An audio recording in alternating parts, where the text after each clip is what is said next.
Hello, my name's Jenni and I am a contributing columnist for I Start Wondering. And this is my dear friend, Kim Painter. Hello. We've been friends for a very long time, and actually we both say it's just the biggest blessing in our life. And I think this conversation today, you'll kind of see bits of that because we shared a lot of this topic together. Yes. Walking through it. Because we've been friends for decades. We've been through this whole topic about parenting and shifting how we parent together. Yes. So that's our topic. We would like to just have a discussion around the changing roles that women have in their lives. So transitioning in your parenting from a very active role with our children to a more supportive, hands-off role as they move into adulthood and make that transition, and what that means specifically for us as women. Yes, because it's a huge transition. And there are things I think that we can do that make it easier, and things that we can do that could make it harder. So that's what we wanted to talk about. Things we've learned in the trenches. And we were fortunate enough to have each other to talk about these things. And like Kim said, we walked through the trenches together. We held each other's hand. And so we'd just like to share some of that with you. And would love to hear any thoughts you have too. Yes, because it continues. Adult children keep getting more adult. So, and then grandchildren come into play, which is a whole new, separate topic. Yeah.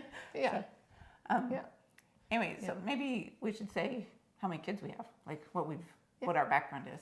So you go ahead. I have 4 kids. I have 35-year-old twins, boy and a girl, and then I have a 27-year-old daughter and a 31-year-old daughter and a 27-year-old son. The older 3 are married, and I have 3.5 grandchildren, so 1 on the way. And I am still very involved, well, not involved in the same way as when the kids were little, but definitely included and involved in their lives. Yeah, and I've got 2 kids. My daughter is 32, and she's married. And our kids were very close in age, so you can my tell. 2 younger ones and her kids lined up, so we really did do this together. Right. Thank goodness. Thank goodness. Yeah. And my son is now 27, and he's married. And they are expecting their first baby, so our first grandchild. So I haven't crossed that portal of grandma yet, but Kim it's has. coming soon. It's coming. We're due in November. Yes. So, one of the questions that we kind of were mulling over and wanted to discuss was, this whole idea that parenting is a finite experience. And you think when they're young and when you're so busy in their lives and they've got so much going on and we're very much a part of that, an integral part and an active part, it feels like that can last forever. And it does feel like it. Yeah. But it doesn't last forever. And so, thinking ahead of time, even when your kids are little, like, what is your end goal for these kids? What do you want for them? And having that kind of in your mind for that when this active part of parenting your children before they leave the nest, what do you want that to look like? So that was a key piece for us. We both wanted functional, healthy, happy adults to be able to go out into the world and do their thing. And so we tried to parent in such a way that would foster that. But I do think keeping in mind that it is a limited time that you have the very active guiding role in their lives as you do when they're in your home, that it doesn't last for forever. Yeah, and I'll just say for me, I'm going to say we as women, maybe not everybody, but for me, that became who I was, like my identity. You know, I am mom to Jess and Clay. And so, yes, keeping in mind what Kim just said, that we want independent, functioning adults who aren't, you know, we want them to live their lives. Right. We don't want them to have to be dependent on us, but there's an emotional part where we kind of do. We get real involved in this. We need them to need us. Yes. Yes. And that need gets really filled when they're little, because they do absolutely need you. But they need you in a different way as they leave the nest and as they get older. And so finding remembering that you have this part of yourself that is mom, but you have other parts of yourself too. You know, Jenni and I have always been really clear and supportive of each other in the fact that our families were our first priority. Over work, over friendships, over everything. Those were our first priorities. And that has been a very clear thing, but they were not our only priority. Like we did have, so we're both craniosacral therapists, and we love that, and we would go do trainings together, and that's been a really awesome part of our friendship, but it kept this piece of ourselves vibrant and alive, and it was separate from being mom.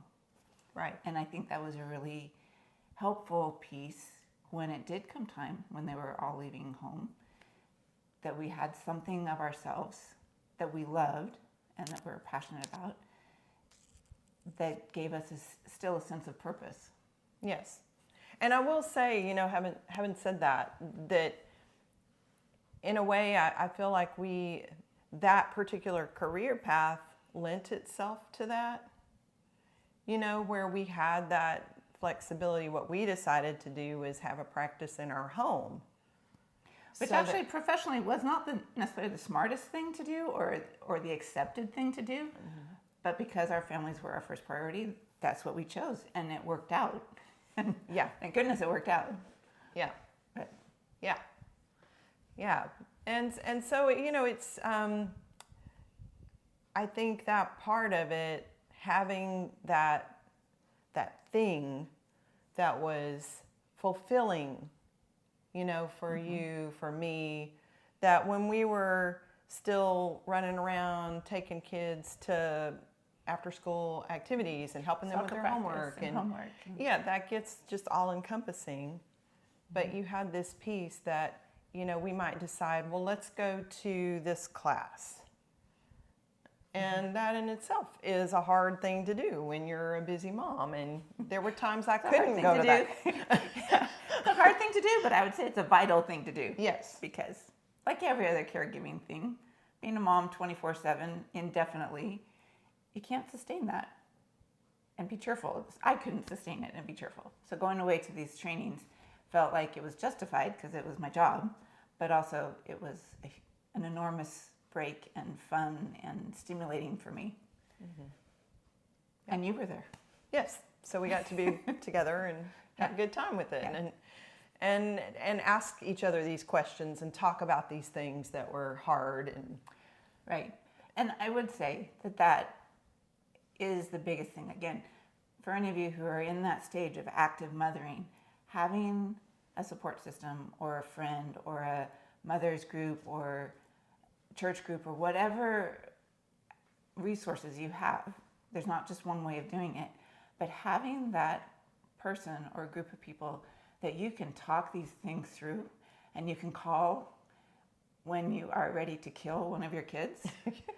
Jenni has saved the life of a couple of my kids because we just understood and we were on the same page as to how we wanted to parent. And so that was huge. yeah.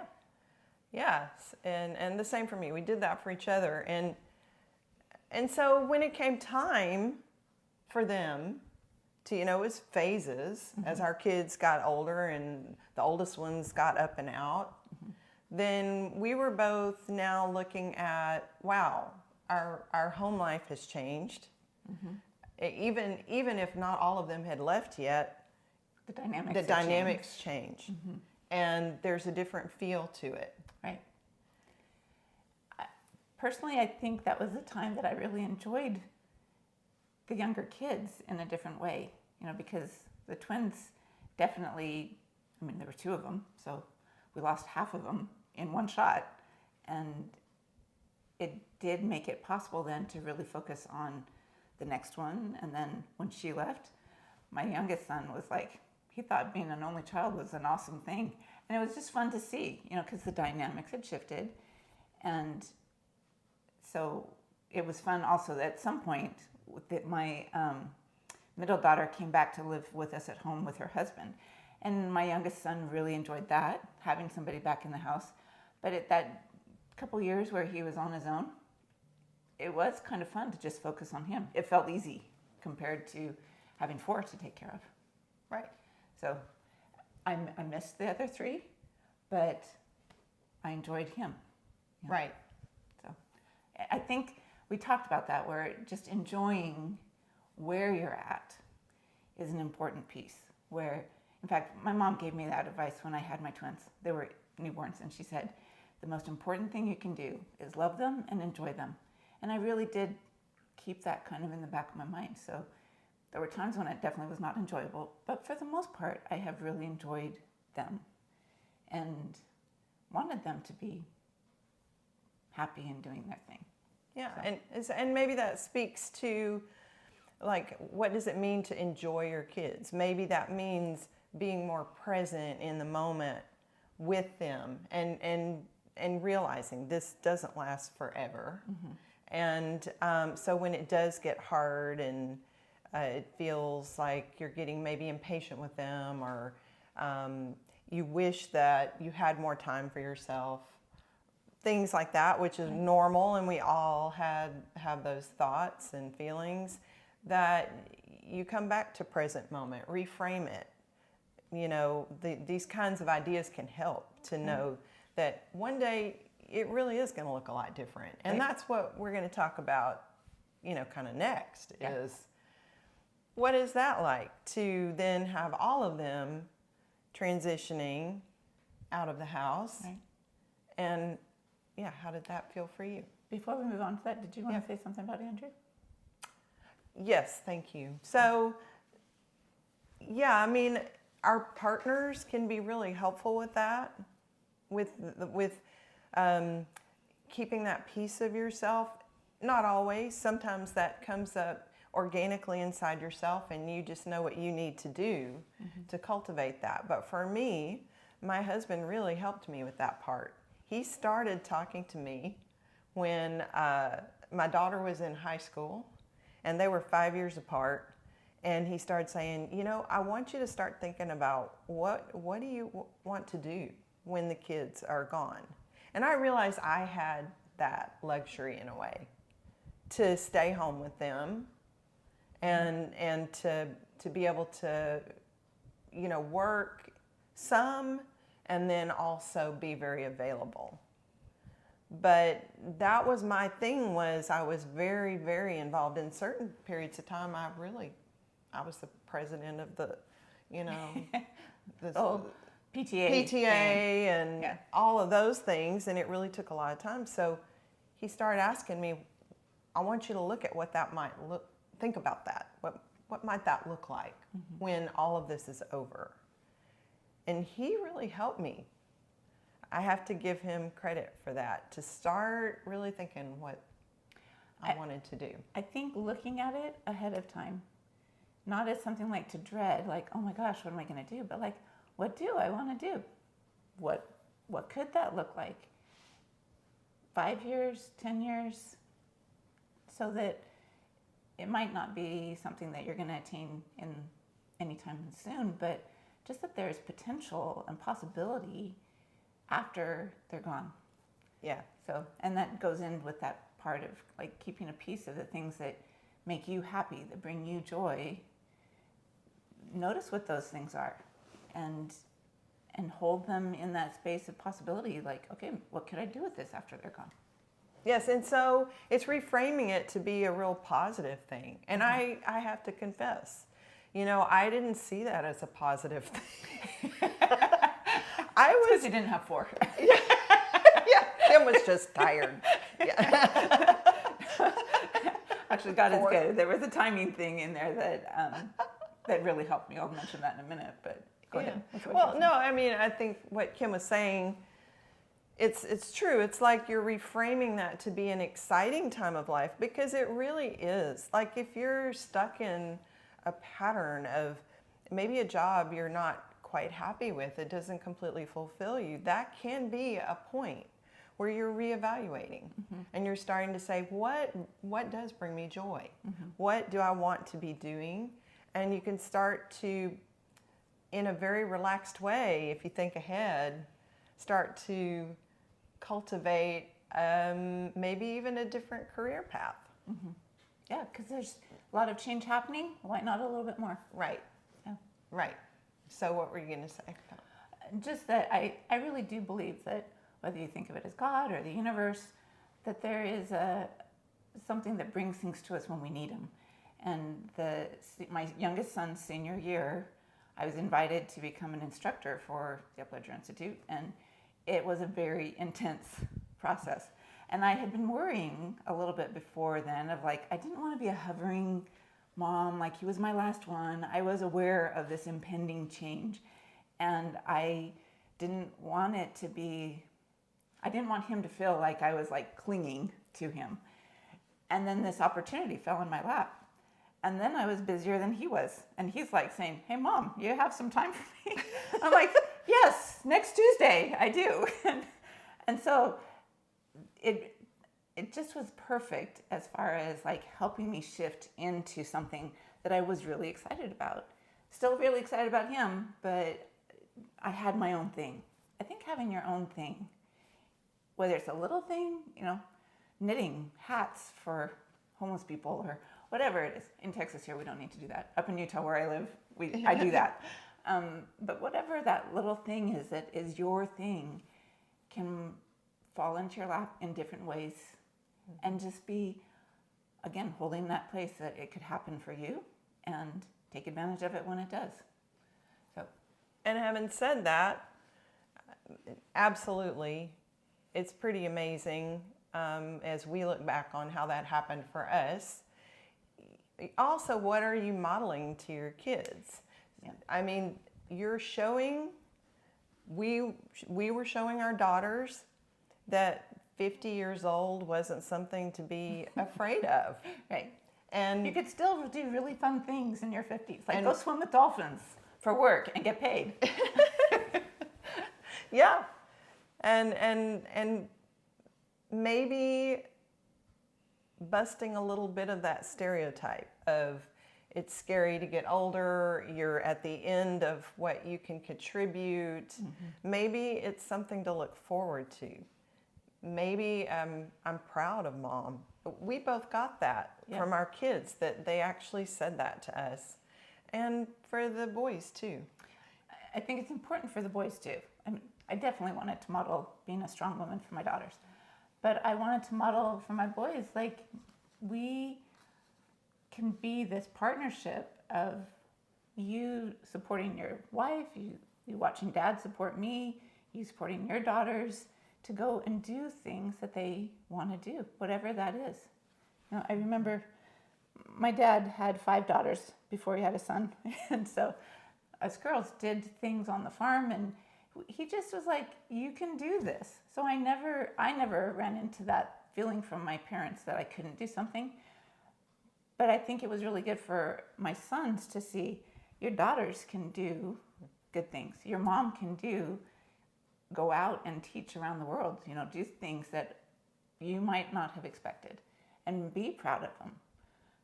I do remember watching, one of my twins is in the Air Force, my daughter is in the Air Force, and she is amazing. And when she pinned on Major, my 2 sons came to Oklahoma with us for her pinning on ceremony. And the colonel was talking about all the things that she could do. And Jason, her twin, leans over to me. He's like, Jenna's a baller. I had no idea. It was like, yes, she is. And I just think it was lovely for them to both recognize their own strengths and each other's strengths, regardless of gender. So I think that's a piece. I think it's a huge piece, and I think it has everything to do with how we can model that. And then they take it in their own way. Like, how does that look for them? And for Jen, it's like being in the Air Force. And for, you know, our other two daughters, it was going, you know, like my daughter decided she's going to move to New York. That was huge. I mean, she had grown up in a smaller Texas town. And so That was huge for Mama, too. it was huge for We'll Mama. talk about supporting adult children's choices. Yeah, not easy for any of us, but necessary for our young women to grow up and feel like they can do this. Yeah. They're capable. Yeah.